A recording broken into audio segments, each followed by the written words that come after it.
Once upon a time there were 4 little rabbits, and their names were Flopsy, Mopsy, Cottontail, and Peter. They lived with their mother in a sandbank, underneath the root of a very big fir tree. "Now, my dears," said old Mrs. Rabbit one morning, "you may go into the fields or down the lane, but don't go into Mr.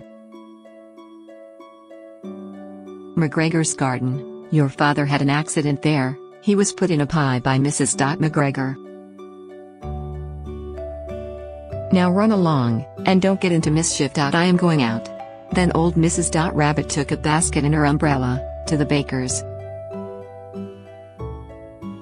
She bought a loaf of brown bread and 5 currant buns. Flopsy, Mopsy, and Cottontail, who were good little bunnies, went down the lane to gather blackberries, but Peter, who was very naughty, ran straight away to Mr.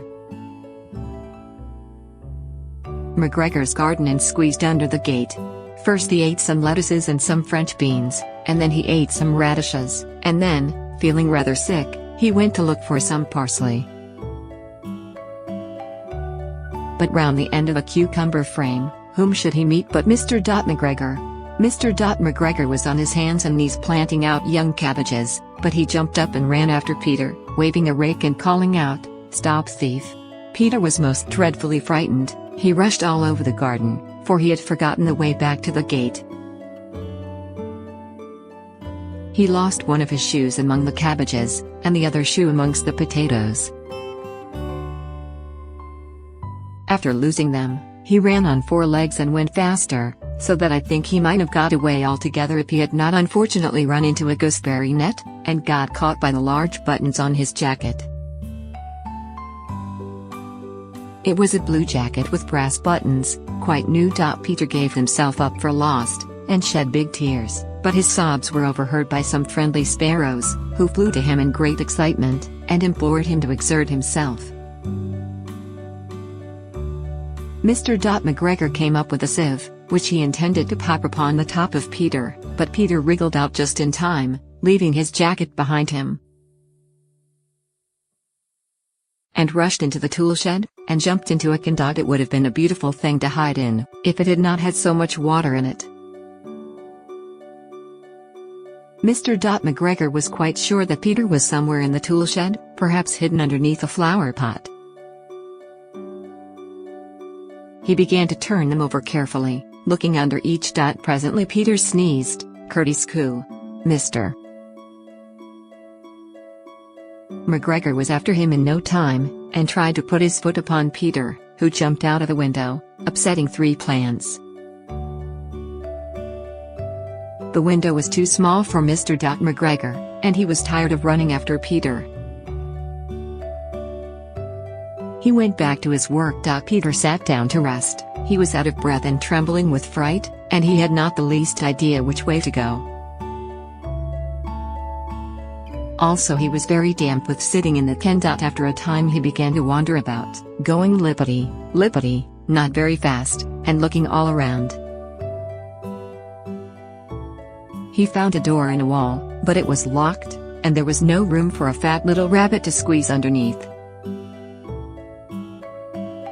An old mouse was running in and out over the stone doorstep, carrying peas and beans to her family in the wood. Peter asked her the way to the gate, but she had such a large pea in her mouth that she could not answer. She only shook her head at him. Peter began to cry. Then he tried to find his way straight across the garden, but he became more and more puzzled. Presently, he came to a pond where Mr. McGregor filled his water cans. A white cat was staring at some goldfish. She sat very, very still, but now and then the tip of her tail twitched as if it were alive. Peter thought it best to go away without speaking to her. He had heard about cats from his cousin, little Benjamin Bunny. He went back towards the tool shed, but suddenly, quite close to him, he heard the noise of a hoe. A rich, scratch, scratch, scritch. Peter scuttered underneath the bushes. But presently, as nothing happened, he came out, and climbed upon a wheelbarrow, and peeped over. The first thing he saw was Mr. McGregor hoeing onions. His back was turned towards Peter, and beyond him was the gate. Peter got down very quietly off the wheelbarrow, and started running as fast as he could go, along a straight walk behind some black currant bushes. Mr. McGregor caught sight of him at the corner, but Peter did not care. He slipped underneath the gate, and was safe at last in the wood outside the garden. Mr. McGregor hung up the little jacket and the shoes for a scarecrow to frighten the blackbirds. Peter never stopped running or looked behind him till he got home to the big fir tree.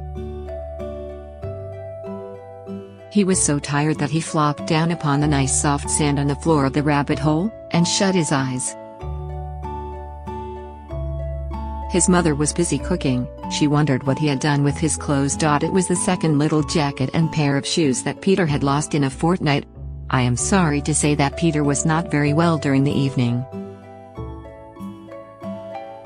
His mother put him to bed, and made some chamomile tea, and she gave a dose of it to Peter. 1 tablespoonful to be taken at bedtime. But Flopsy, Mopsy, and Cottontail had bread and milk and blackberries for supper. Create a library and add your favorite stories. Get started by clicking the Add button.